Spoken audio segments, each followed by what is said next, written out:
रजीम बिस्मिल्लाहिर्रहमानिर्रहीम। शुक्रिया जनाब स्पीकर। मैं मशकूर हूँ आपका और पूरे हाउस का कि उन्होंने शुहदाए कुर्म के लिए दुआ कर ली। जनाब स्पीकर, सबसे पहले मैं अफसोस के साथ ये बताऊंगा कि मैंने एडजर्न मोशन जमा किया था, लेकिन उसको एजेंडे में शामिल ही नहीं किया गया।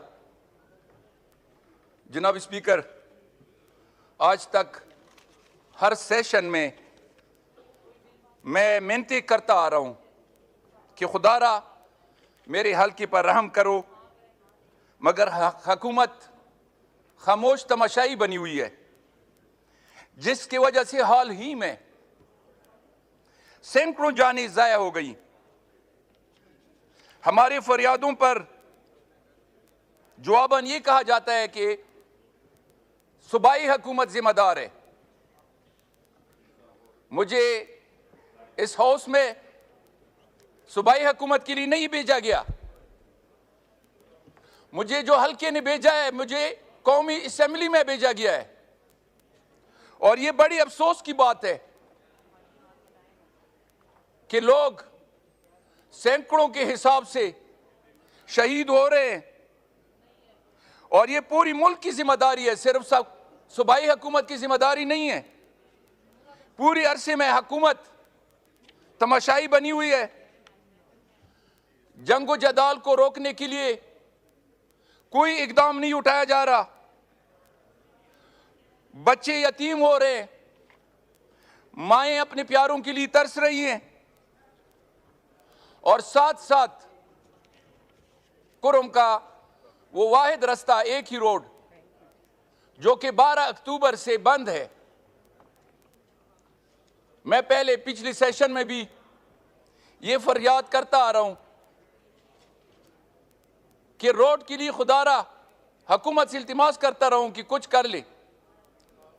अब उधर के हालात ऐसे हैं कि ग़िज़ाई अजनास खत्म हो गए हैं, दवाइयां नहीं हैं, पेट्रोलियम मसनूआत खत्म हो गई हैं, और 2 महीने गुजरने के बावजूद कोई किसी किस्म का रहम नहीं कर रहा, और लोग उधर फाकों पे मजबूर हो गए हैं।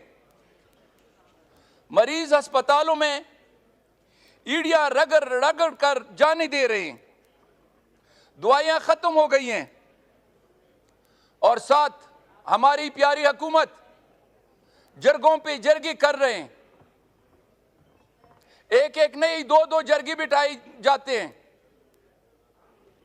लेकिन अफसोस कि रोड की तरफ और वो मजलूम लोगों की तरफ जो कुर्म में मसूर हो गए हैं, उनका किसी को कोई ख्याल नहीं है। और आजकल स्कूल सारे बंद हो गए हैं, पेट्रोलियम मसनूआत खत्म हो गए हैं, बच्चे स्कूल नहीं जा सकते। बाजारों में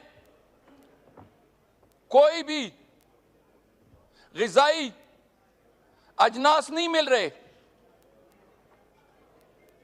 और रोड की वजह से, रोड की बंदिश की वजह से हुकूमत जो कन्वाइयां लेकर जाती रही है, मैंने पहले भी उसकी मुखालफत की थी कि खुदारा लोगों को कतारों में ना लेके जाओ, इस तरह लोग मरवाओगे। और वही हुआ, कन्वाई पे अटैक हो गया और 45 बंदे उसमें शहीद हो गए, और साथ हुकूमत तमाशाई बनी हुई है, और साथ साथ लड़ाई शुरू हो जाती है। गांव के गांव जल जाते हैं, बाजार जल जाते हैं, लोग दिन ब दिन शहादत में इजाफा हो जाता है, किसी को कोई परवाह ही नहीं है। और वो कन्वाई जो सिक्योरिटी के हसार में लेकर जाते रहे, सिक्योरिटी वालों को एक खराज तक नहीं आता, और कन्वाई में सारे बंदे मारे जाते हैं, शहीद किए जाते हैं। और इसी तरह जो मोर्चे बनी हुए हैं, लोग मोर्चों में बैठे होते हैं, लड़ाइयां लड़ रहे होते हैं, कोई पूछने वाला नहीं है। अब रिसेंटली सीएम साहब ने जो एक्शन लिया है, वो यकीन करो कि परचिनार जाना चाह रहे थे, रास्ते में फायरिंग करवाई गई और रास्ता हमारा रोका गया ताकि आगे ये जा न सकी। तो इस हाउस की वसातत से जनाब स्पीकर, मैं इल्तिमास करता हूं पूरे हाउस से कि खुदारा हमारे इलाके पर रहम करो और एक वाहिद रोड जो अभी 2 महीनों से बंद है, उसके खोलने के लिए इकदाम करवा लो।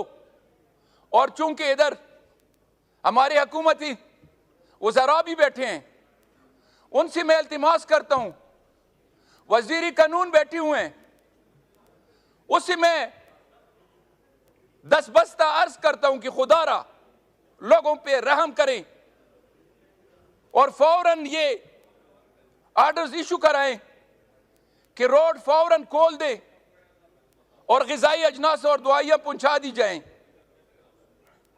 आज की ये इत्तला है कि लोग भूख से मर रहे हैं और बच्चे अस्पतालों में मर रहे हैं, दवाइयां नहीं है। तो हुकूमत क्यों कुछ नहीं कर रही और सिर्फ यही बताया जाता है कि वो आपस में शिया सुन्नी लड़ रहे हैं। कोई शिया सुन्नी की लड़ाई नहीं है, सिर्फ डिवाइड एंड रूल वाली बात है, लड़ाया जा रहा है। लोग तबाह हो गए हैं,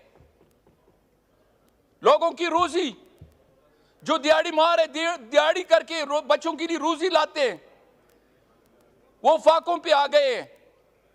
दुकानदार जो तकरीबन 8-10 हजार दुकानदार हैं, उनके बच्चों का रोजी का दारोमदार उसी दुकानों पे है। दुकानें खाली हो गए हैं, कोई उनका कारोबार नहीं है। बस सिर्फ और सिर्फ हुकूमत तमाशाई बनी हुई है।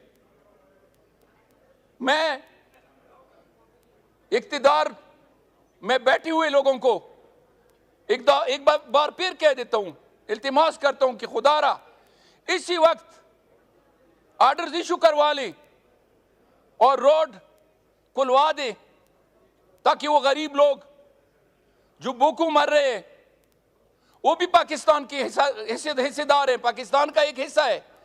क्यों इसको मुल्क से काटा जा रहा है? और ये ऐसे लग रहा है, मैं ये इख्तिदार हुकूमत के वज़रा की नोटिस में लाना चाहता हूं कि कल मैं फॉरेन ऑफिस गया हूं, गेट के पुलिस वालों के ये अल्फाज हैं मेरे गार्ड के बारे में, ये नोट कर लें कि अगर पठान है तो उतार दो, अगर पंजाबी है तो अंदर जाने दो। ये कौन सी हुकूमत है? ये कौन सा पाकिस्तान है? कौन सा मुल्क है जो इस तरह कहा जाता है कि पठान को उतार दो? क्यों? कौन सी पठान? वो पठान जिसने पाकिस्तान के लिए लड़े हैं, जो पाकिस्तान को दूसरे मुल्कों से बचा रहे हैं। कश्मीर में यही पठान लड़े हैं, अफगानिस्तान में मुल्क को यही अब पठान बचा रहे हैं। आज ये कहा जाता है कि पठान है, इसको उतार दो। तो मेरा ये हुकूमत इख्तिदार वजीर कानून से ये इल्तिमास है कि इसकी बाकायदा इंक्वायरी करें और उन लोगों ने जिन्होंने ये अल्फाज अदा किए उनको करारवा की सजा दी जाए। और आखिर में जनाब स्पीकर, मैं एक दफा फिर कहता हूं कि खुदारा हमारी रोड के लिए कुछ करवा ले और रोड खुलवा दे। Thank you. शुक्रिया।